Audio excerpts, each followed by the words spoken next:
Con su permiso, diputado presidente. Esta iniciativa es parte de un plan integral para la reactivación económica del país.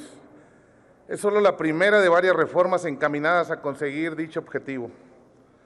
Todos recordamos el 31 de marzo del 2020, cuando el Consejo de Salubridad General decretó emergencia sanitaria a causa de la enfermedad generada por el virus COVID-19.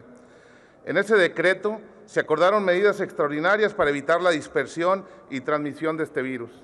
Se exhortó a los distintos niveles de gobierno, incluyendo a los diferentes grupos económicos que conforman el sector productivo, a adoptar medidas como el teletrabajo o trabajo a distancia en actividades no esenciales. Pero, ¿a qué se referían con esas actividades esenciales? Ese concepto no existía, se reaccionó ante la emergencia mediante un decreto que salió de la oficina de la Presidencia. Esa indefinición generó cierres totales y la actividad económica se detuvo casi por completo, lo que aceleró la caída económica en la que ya nos encontrábamos debido al pésimo manejo del país. Dentro de las actividades no esenciales se encontraban distintas industrias que se vieron sumamente golpeadas por el cierre de actividades, como la industria del entretenimiento, la compra y venta de alimentos preparados, los centros recreativos, el sector turístico y la cultura. Estos y otros sectores han reportado pérdidas millonarias que no solo los afectan a ellos, sino a miles de familias debido a los recortes de personal que se vieron obligados a implementar para enfrentar la crisis sanitaria.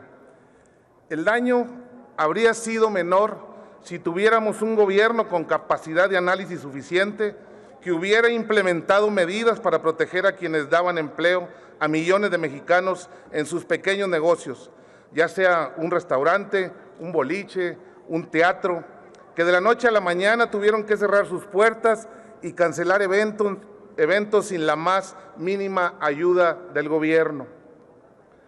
Todos sabemos que los trabajadores de México y la gente más necesitada fueron los más afectados por la contingencia sanitaria.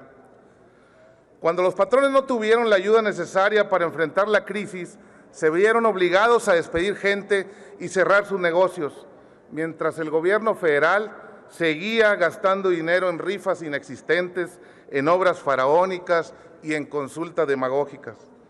La falta de una definición clara de lo que se debe considerar actividad esencial o no, condujo a un vacío que se llenó con las ocurrencias de muchos funcionarios que desde sus escritorios calificaron quién sí y quién no podía continuar con su actividad productiva.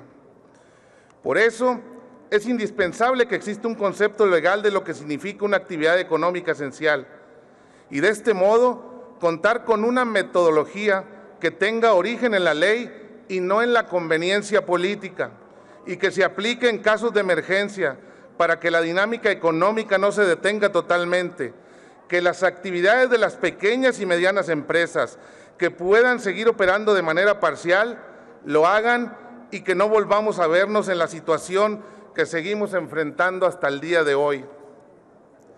Es evidente que los servicios de salud son actividades esenciales, la venta de productos alimenticios, la distribución de agua potable y combustibles, el uso de los servicios de telecomunicaciones, producción agrícola, servicios de transporte de pasajeros y de carga, servicios funerarios, entre otros.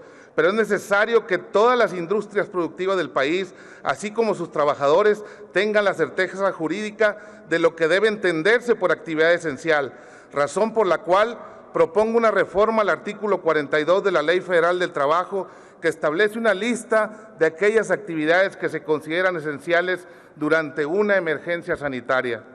En el Partido Acción Nacional sabemos que perder un empleo es perder la tranquilidad, la estabilidad en la familia, y desde esta tribuna nos dirigimos a todos los mexicanos que nos ven. Sabemos que tu empleador no ha tenido para pagar la nómina, que se han cerrado restaurantes, pequeñas fondas, que no has podido ejercer tu profesión porque se rompió la cadena de valor debido a la indefinición legal de las actividades. Y así se han quedado millones sin la única fuente de ingreso. Eso es lo que sucede cuando la indolencia y el populismo marcan las políticas públicas. Por eso debe haber un marco jurídico que deje fuera la discrecionalidad cuando los asuntos de salud y la economía se encuentran en riesgo. La pandemia está lejos de terminar, incluso se prevé sea recurrente. La llamada tercera ola de contagios sigue originando pérdidas. No tenemos vacuna suficiente para los jóvenes y el gobierno federal se niega a vacunar a los niños. Hemos perdido mucho en tan poco tiempo.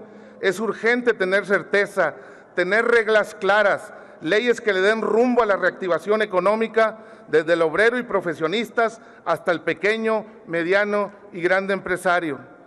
Hay que darle certeza jurídica a quienes generan empleos, otorgar facilidades y estímulos fiscales para promover la inversión y que los pequeños y microempresarios puedan conservar su negocio. Concluyo, presidente, para que las familias tengan un ingreso y muchos puedan salir de la pobreza a la que nos ha llevado este gobierno sin sentidos, que desde hace meses agobia ya a millones de mexicanos. Es cuanto, diputado presidente.